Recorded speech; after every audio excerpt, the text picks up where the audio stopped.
question number 1. How do you start your keto experience?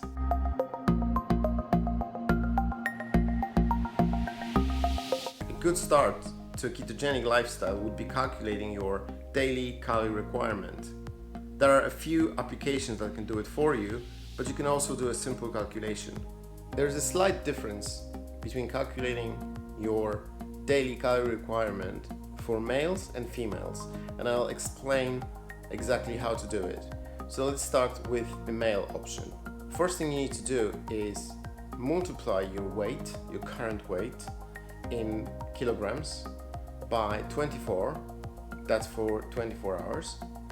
And then you will get a basic metabolic rate. The next step is to multiply basic metabolic rate by activity rate.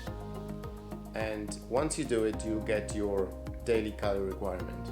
So, for example, if you have a sitting job and you don't do any exercise, we would rate your activity at 1.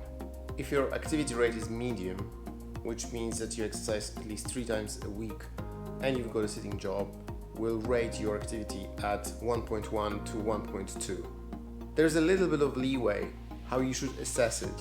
If your daily activity is rather high, we will rate it at 1.3 to 1.4, and that's when you exercise every day and you have a standing job, when you move a little bit more. And finally, if you've got a very active physical work and you exercise every day, we will rate that activity at 1.4 to 1.5. So in this example, we will take a male with a current weight of 90 kilograms, we'll multiply it by 24 hours, and we get the basic metabolic rate of 2160. We then multiply it by an activity rate, in this case it's going to be medium, and we have a daily calorie requirement of 2376 calories. The calculation for females is very similar with one slight difference. So when we multiply your weight by 24, we get the basic metabolic rate. We need to then adjust it by 0.9 and we get improved basic metabolic rate. We then multiply the basic metabolic rate by activity rate exactly the same way as we've done in the other example to get your daily calorie requirement.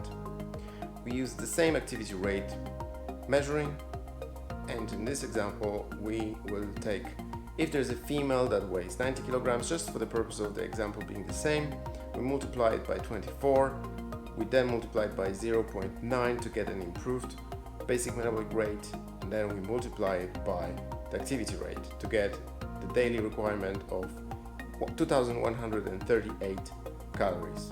Once you know your daily calorie requirement, the next step is to determine what your goal is from the ketogenic lifestyle.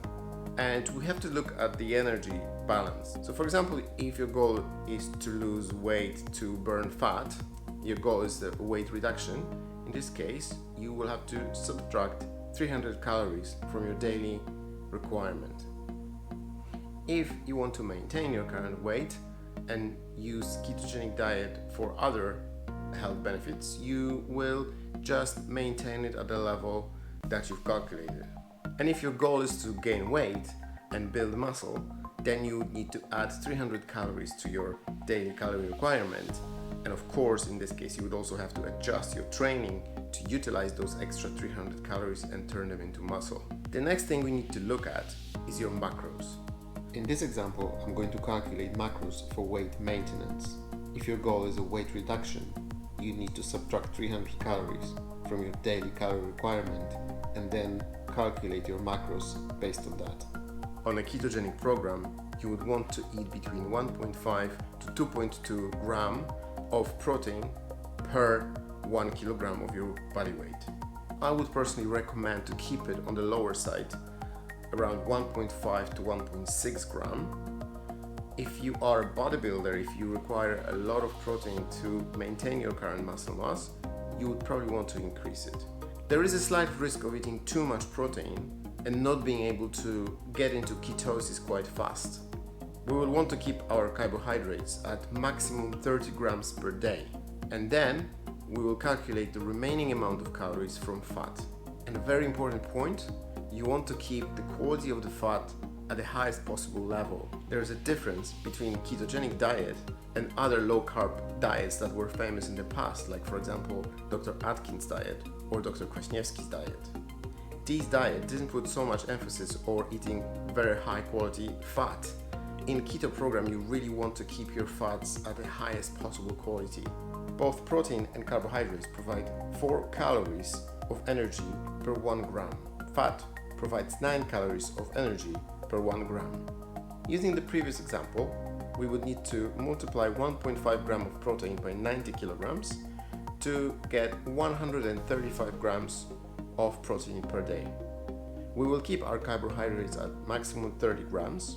So we have 540 calories from protein, 120 calories from carbohydrates. We will then subtract those two from a total daily calorie requirement, and we get 1716 calories balance, which, if we divide by 9, gives us 190 grams of fat. One extra point on fiber. Although fiber provides 2 calories of energy per 1 gram, we do not count it in the total carbs intake because fiber is not digested. However, fiber is very important because it serves as a cleaner in our intestines. Once we have the total macros that we should consume during the day, the next step is to divide those into 4 to 5 meals. You can also add to it intermittent fasting, which means that you would be eating your meals in 8 to 9 hour window, and then you'd have 4 meals. This is only an example. You can of course adjust it to your needs and your daily routines. But in this example, you would be fasting between 6 p.m. to 9 a.m., which is 15-hour fast, and then you would be eating your meals in 9-hour window. So for example, first meal at 9, second at 12, 3 p.m. and then 6 p.m. And you want to keep your macros at the level we have already calculated. So in this case, it will be 34 grams of protein in each meal, around 7.5 to 8 grams of carbohydrates, and fat at around 47-48 grams per meal. Of course, again, this is just an example. You can play around with it, see how your body reacts to it, and adjust something. If you're not, for example, if you're not achieving your goal, if you're not losing weight fast enough, you could adjust it slightly and maybe lower the amount of carbohydrates or lower the amount of total calories that you're consuming during the day. It may seem like a very complicated science, but again, once you go through it once, you'll realize that this is actually a very simple calculation. And again, there's a lot of applications out there that can actually do that calculation for you. Now you know how much you should eat. In the next video, I will explain what to eat.